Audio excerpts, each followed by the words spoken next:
Hey guys, what's up? So, I didn't just get out of it, but, I, about a few hours ago, got out of a opening night screening of Michael Dougherty, or Daughtry, I forget how you pronounce his last name, his new film, Krampus. Now, a few things I should say before I even get to talking about the film is, I'm a fan of this director. I've seen Trick or Treat, and I love Trick or Treat. I don't know if he's done anything else. I'm sure he's done at least one other film that I haven't seen. But basically, going in, I've only seen a film from him that is rated R. So I know he knows how to make a good horror film based around a holiday that's rated R. I don't know if he's good at making one that's PG-13, and that was my main problem with it. When I first saw the poster and the trailer and I first heard about this film, I thought it was going to be absolutely amazing. I thought it was going to be the same kind of tone and style of Trick or Treat, but with Christmas instead of Halloween. Now, I'm not saying like an anthology film like Trick or Treat is. I'm talking more like just in the kind of 100% spirit of the holidays. And gotta say, when I first saw the trailer, I still had hope. I still thought it was gonna be cool. Then I saw a trailer that aired on TV that said it was rated PG-13, and I died inside quite a bit. Now, I don't know if I've ever said this before, but I'm one of the people that believe that horror films don't have to be rated R in order to be actual horror films. They don't have to contain graphic violence. They don't have to contain graphic nudity. But that helps. I mean, probably one of the scariest horror films I've ever seen is Poltergeist, and that movie's PG. I mean, I really enjoyed,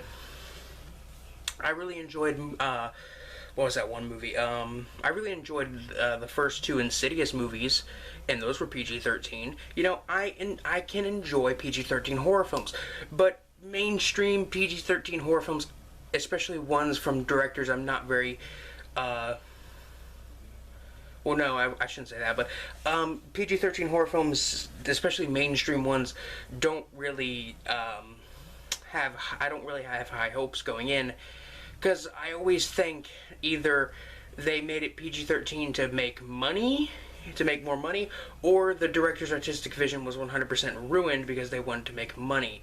So either way, it's to make money. Now, I'm sure that's one of the reasons why this movie was PG-13, is to get more money. But that does not ruin the film. So, on to the actual film. The movie itself is about a young boy who is like, I'm going to go ahead and take a guess and say 10 or 11 years old, and he still believes in Santa Claus. And he writes Santa Claus a letter every year. This kid is very, very, very passionate about Christmas. This is told directly to the viewer in the beginning of the film when he gets into a fight with another kid because the kid told a bunch of first graders that Santa Claus isn't real. So yeah, this kid's very passionate about the holidays, and he doesn't like his family. But then again, who actually does like their family around the holidays? But he wishes that things could be like they were before, everybody kind of grew up and everybody just became absolute assholes and everybody started being assholes to each other. His uncle and his cousins come to visit and everything, and their uncle, who I can't remember the actor's name, but he's played by that one balding guy who was, he was in the Comebacks, and he's been in a few other movies. Like, he's been in quite a few movies. I know it's one of those actors where it's like you can't remember his name, but if you were to see him, you'd know who he is. But he basically plays the uncle, and his character is strikingly similar to Uncle Eddie from Christmas Vacation, which is one of my all-time favorite Christmas movies. So, yeah. And basically, after his family gets into a big fight and everything, he tears up his letter to Santa Claus, throws it out the window, and suddenly this big storm starts, and Krampus shows up to kind of spook him. Another thing I should mention that I didn't even think of until I talked about it. I love Christmas horror films. I don't know if I've ever said that before, but I absolutely adore horror films based around Christmas, whether it be about as a killer Santa Claus, or it's just happens to take place on Christmas, or it's or maybe like it's a film about a guy who's afraid of Santa Claus, so he kills a bunch of Santa Clauses. Whatever it may be, I enjoy Christmas-themed horror films. I really like the idea of taking a holiday that's all about, peace and love and turning it into an absolute nightmare. And there aren't a lot of Christmas horror films coming out, and there haven't been a lot of Christmas horror films to come out in the past few years. The only one I can really think of that comes to mind is probably Silent Night, and that wasn't a wide release film.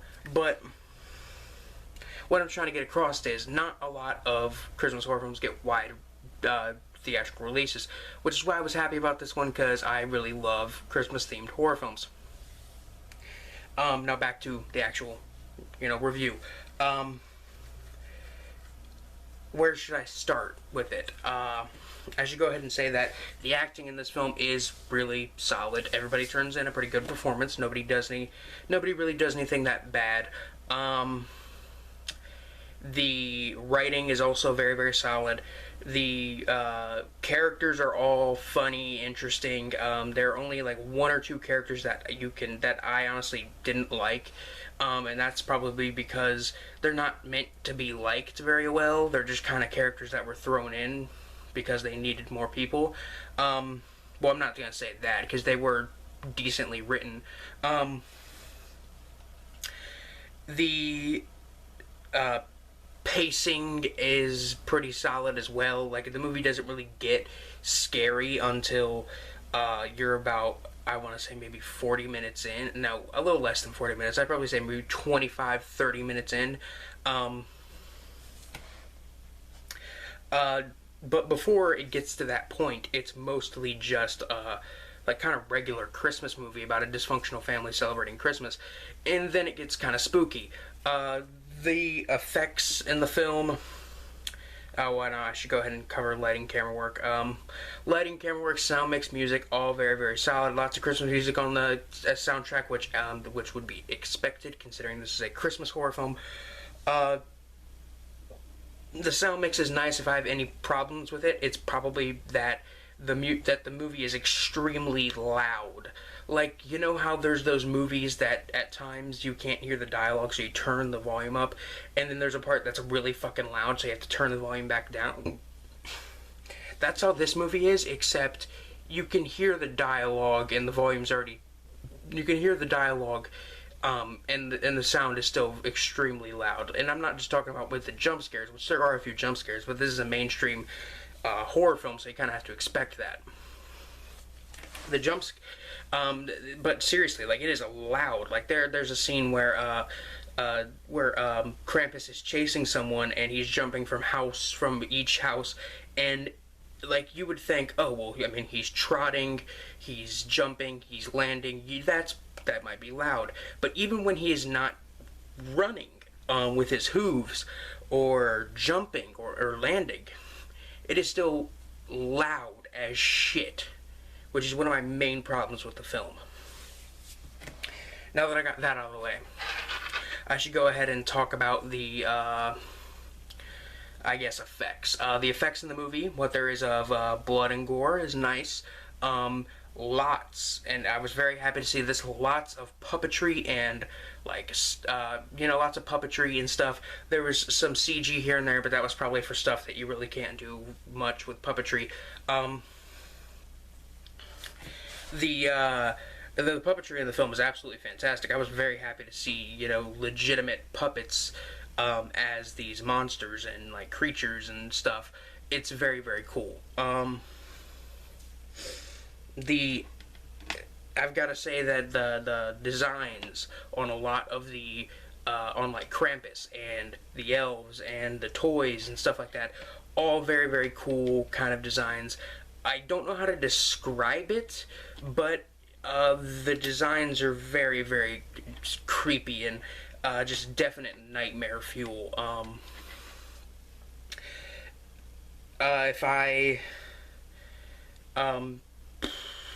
don't know what else to say. I should go ahead and talk about the mythology. The mythology of Krampus is a really interesting one because it always varies. And in some version, it's like Santa Claus and he's gone crazy. In some version, it's his brother. In some version, it's just some demon. In some version, it's like his partner in crime who punishes the bad children while he rewards the good children. And they kind of go for the they kind of go for the just kind of like regular kind of punishes bad people kind of trope or story arc. There's not much, there isn't anything in here that would suggest that Santa Claus actually exists in this universe, but if Krampus exists, I'm sure Santa Claus has to exist. But the way they deal with the mythology is really interesting. There's the way they actually tell the story and a bit of the backstory about one of the characters and about how they encountered Krampus a long time ago, or how they know about Krampus. They tell it through like a kind of like 3D, a combination of like 3D and stop motion animation. I'm sure it's probably 3D animation, but it's still a very cool, unexpected kind of thing. And it honestly adds a bit of style to the film where every character except for the character telling the story is a silhouette. And I don't know, it's got that kind of Tim Burton like kind of look and feel to it. The atmosphere in this film doesn't have much of an atmosphere. It relies mostly on jump scares, but honestly, it's you should go in expecting that. It's a mainstream horror film. Overall, would I recommend seeing it? Most definitely. It's kind of like a combination of The Thing and maybe Critters. Not Critters. The Thing and Gremlins, I would say. The reason I say The Thing is because originally I thought this film was just going to be set in the one house, but it's actually set in like their entire town when this snowstorm hits and like just everybody's gone. Like everybody's just missing. But there's this big storm and one of the characters says at a certain point that they were out there for 5 minutes and they almost got frostbite on their hands. So it's kind of got like a setting kind of like The Thing. It's very, very cold, very kind of like snowing so hard you can't see anything. Like it's just pure white. Another thing is the and the reason I say Gremlins, it's like a combination of The Thing and Gremlins, is because the monsters and toys and stuff that Krampus uses to attack the family, at a certain point, especially some of the toys, they are like funny. Like some of the things they do are funny and goofy, and then the next one moment it'll be like funny and goofy, and the next moment it's absolutely hilarious. I honestly think this is one of those films kind of like Evil Dead 2 almost, I want to say, because it perfectly combines horror and comedy to where 1 minute you're kind of like, jumping or cringing at something, and then the next moment you're laughing at it. Or you're frightened by something and the next moment you're laughing at it. It's kind of like that. And this film honestly encapsulates that perfectly. I'm not saying the movie is actually scary, but there are some pretty creepy moments, and then those creepy moments are like creepy and then kind of funny and then creepy again. I honestly think it really captures the whole horror comedy thing just right. But honestly, I would say that this is like Gremlins for a new generation. Like, it is a holiday horror comedy that I think will slowly grow a cult following, and maybe over the years it will start to become a bit bigger, and maybe it will actually become something like Gremlins. But for now, I'm sure this will become a bit of a cult film. Overall, I really, really enjoyed it, and I'd probably give it like a 7 out of 10. Like, I really, really enjoyed this movie.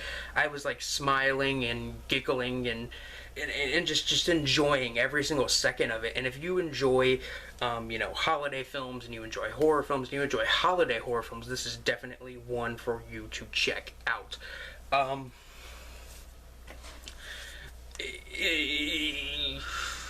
don't think I have anything else to say about it. On the gore meter, it's probably a 2, maybe 3. It really isn't that bad. I'm gonna get into some spoilers about the film now. Now that I've actually given a rating and recommended it. Another reason that I don't want to give this film like a higher rating, even though I honestly think it would deserve it. A couple of the reasons are obviously the jump scares and the absolutely just like loud, like the film is just very loud for some reason. And those are a couple of the reasons, but another reason is the ending. I'm going to dive in some spoilers here, so you might not want to watch this if you want me to spoil the ending. But basically, what happened was the kid, by ripping up his letter to Santa, he wished, for something to happen to every member of his family, and basically Krampus comes and kills his entire family.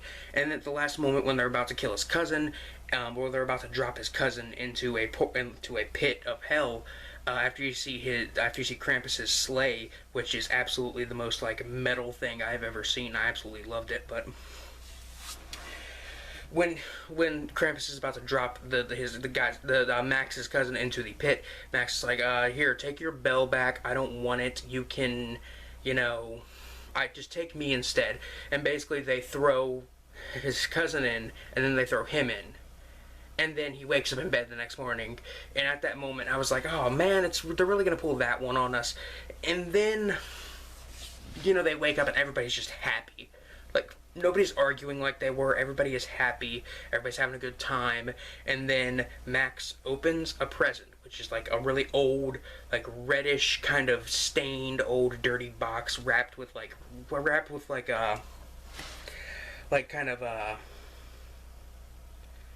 I don't know how to describe it. It's like a kind of twine. And he unwraps it, and inside is the bell that Krampus gave him originally, after Krampus was about to leave, and after Krampus killed his entire family. And everybody in the room looks at the bell. And again, like I said, I thought it was a cheap ass ending. And then everybody in the room looks at the bell, and everything goes deathly quiet. And they're all looking around the room like they know what happened. And then suddenly the camera pans out of the living room of them just like kind of looking awkwardly, and him holding the bell. It pans out, and then you see the house, and then it pans out even more, and they're inside a snow globe at Krampus at Krampus's workshop. And it keeps panning, and you see more and more shelves with more snow globes, most likely with more families trapped inside as if they're stuck in purgatory. So basically the movie ends with everybody getting stuck in purgatory, and I'll be honest, that's really awesome because I really wanted there to be a kind of really dark, morbid ending. And then I was like, oh man, there's gonna have to be a warm, fuzzy ending, this is gonna suck. And then it did that kind of twist, and I was like, what? They found a way to get both ends of it. They found a way to get the warm, fuzzy ending and the dark, twisted ending. And I honestly thought, like, when I was watching the movie about halfway through, I was like, man, it's obvious that certain people are going to survive. It's a mainstream horror film, and it's PG-13. They're not going to kill a baby. They're not going to kill a bunch of kids. They're not going to kill the maid from 2.5 Men. But they did. And that is one of the reasons I really recommend it, even though I just spoiled the fucking thing. But anyway, guys, I hope you guys have a good one. Peace.